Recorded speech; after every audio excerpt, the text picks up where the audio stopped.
Hi, I'm Jessie with Lalilo, and in this video I am going to show you all about how your dashboard is organized into content tabs and lesson clusters.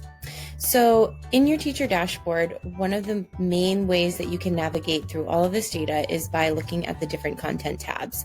So as we saw in our scope and sequence, there are 4 different types of content on Lalilo: phonics, sight words, word families, and comprehension.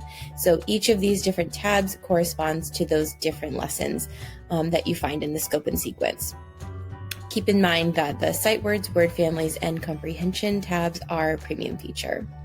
So once you are into your content tab, then that tab is organized by clusters. So all of the lessons are organized into clusters that these lessons go together. So all my short vowel lessons, consonant lessons, digraphs.